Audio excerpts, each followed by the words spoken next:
గౌరవ సభాధ్యక్షులు మన తెలంగాణ భావి తెలంగాణ కాబోయే రాష్ట్ర ముఖ్యమంత్రి వర్యులు పెద్దలు తారక రామారావు గారికి చిత్తూరు తాలూకా గుండె ధైర్యం, చిత్తూరు తాలూకా గుండెకాయ తారకరావు సార్ ఎంబడి ఉన్నా కానీ మన లోపల మాత్రం ఆ ఫోటో ఎప్పటికి ఉంటుంది.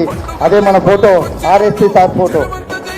ఇంతకుముందు మోహిన్ గారు చెప్పినట్టు కానీ, వెనుగుల శ్యామరావు గారు చెప్పినట్టు కానీ, అక్క వరలక్ష్మి చెప్పినట్టు కానీ, సార్ తెలంగాణ మొత్తం తెలంగాణ వచ్చింది కానీ చిత్తూరు తాలూకాకు తెలంగాణ రాలేదు. అక్కడ ఒక కేజీఎఫ్ సినిమా నడుస్తూ ఉంది.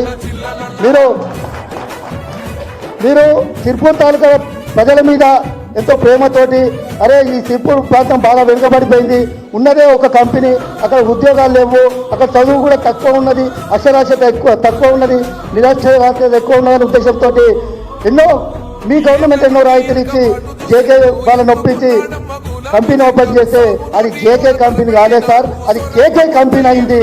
అక్కడ చచ్చినా, అక్కడ శవం చచ్చినా బయటికి వెళ్ళి పోయేటోళ్ళు, యూనియన్ నాయకులు పోయేటోళ్ళు లేరు, ఒక విలేకరిని కూడా పోయే పరిస్థితి లేదు. ఇంకా అన్న చెప్పినట్టు మొత్తం ఉద్యోగస్తులు అందరూ బయటోళ్ళే, మేము అందరం నిరుద్యోగులమే సార్. అక్కడ ఆ మహానుభావుని పేరు తీయద్దు అనుకున్నా, కేకే అంటే దాదాపు మామూలుగా అర్థమైంది, మీకు కూడా అర్థం కావచ్చు. ఆ కేకే బాగా నియంత్రణ వ్యవహరిస్తూ సార్ ఈరోజు తిరుపూర్ తాలూకాల మా భార్య పిల్లలు ప్రశాంతంగా నిన్న నిద్రపోయిందంటే ఆర్ఎస్ ప్రవీణ్ కుమార్ సార్ దగ్గరికి మీ దగ్గరికి ఆర్ఎస్ ప్రవీణ్ కుమార్ ద్వారా వస్తున్నామనే విషయం తెలుసుకొని నా భార్య పిల్లలు నువ్వు ఫస్ట్ వెళ్ళిపో, బండి పోతే దొరుకుతో లేదో, నువ్వు పోతున్నా తినకుండా అని రాత్రి 12 గంటలకు పంపించారు సార్. నేను 2010లో నేను అప్పుడు మున్సిపల్ కౌన్సిలర్గా ఉంటే 2010లో అప్పుడు పెద్దలు కేసీఆర్ ద్వారా తెలంగాణ భవన్కి వస్తే తర్వాత ఈ రోజు రావడం జరిగింది సార్. అంటే మా పరిస్థితి ఎట్లా ఉన్నదంటే, అవు బిడ్డ నన్ను కాదని నేను అప్పుడు కాంగ్రెస్ పార్టీలో ఉంటే మీరు తెలంగాణ పనిచేస్తారని మర్డర్ కేసులు ఇరికిచ్చుడు, ఏదేదో చిన్న కేసులు ఇరికిచ్చుడు, భయపడంతో గురి చేసుడు, మేము గరీబ్ వాళ్ళం కేసులు పెడతాం, మా ఇంట్లో వాళ్ళందరూ కేసులో పరేషాన్ అయ్యి ఈ రాజకీయాలకు ఏమద్దు బిడ్డ అంటే 15 సంవత్సరాలు మా తండ్రి మున్సిపల్ చైర్మన్ చేసిన, నేను మున్సిపల్ కౌన్సిలర్ చేసిన, 15 సంవత్సరాలు రాజకీయ అనువాదం చేసిన సార్.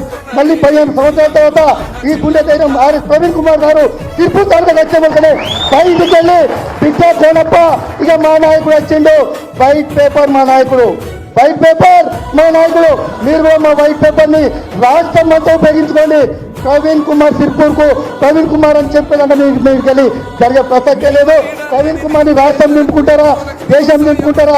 ప్రవీణ్ కుమార్ని తెలంగాణ రాష్ట్ర సమితికి ఏ విధంగా ఉపయోగపడితే ఆ విధంగా ఉపయోగించుకోండి. కానీ మీకు దండం పెట్టి శిరస్సు వంచి నమస్కరించి చెప్తున్నా కేటీఆర్ సార్ గారు, మీరు మాకు ప్రవీణ్ కుమార్, మీకు అక్కడి నుంచి ప్రవీణ్ కుమార్ అని ఒక మాట ఇస్తే మేము ఇప్పటికీ నిరంతరం ప్రజల్లోనే ఉంటాం, మేము ఎప్పుడు పబ్లిక్ తోటే నమ్మకమే తిరుగుతాం. కానీ ఈరోజు మేము నిన్నటి వరకు వచ్చే వరకు విలేకరులకు చెప్తాడు, పోలీసు వాళ్ళకి చెప్తాడు, డిఎస్పీ ఆఫీస్ నుంచి పోలీసు వాళ్ళతో ఫోన్ చేపించి ఏం బిడ్డ మీ సార్ ఇక్కడ నుంచి రాడు, ఎక్కడికో పోతాడు, మళ్ళా నేను వస్తానా మీకు సదాకా చూస్తా బిడ్డ అంటాడు. మేము ఇప్పుడు ఏం చెప్పడానికి వస్తామంటే మీ ద్వారా మీరున్నారనే ధైర్యంతో, మా సార్ని అక్కడికి పంపే ధైర్యంతో బిడ్డ మీ పప్పులు ఉడికేదే లేనే లేదు. ఇక మీరు మూట చదువుకొని ఎక్కడికి వెళ్ళి వచ్చిందో అక్కడికి పోయే ప్రవీణ్ కుమార్ సార్ తిరుపూర్కి వచ్చేది తెలియదు. నేను తప్పు మాట్లాడితే కొంచెం నేను ఆవేశంతో ఏమన్నా మాట్లాడచ్చు, నా వయసు నుండి మీకు వచ్చినాను కాబట్టి నేను క్షమించాలని కేటీఆర్ గారిని ప్రవీణ్ కుమార్ గారిని కోరుకుంటూ శిరస్సు నమస్కరిస్తున్నా. జై తెలంగాణ.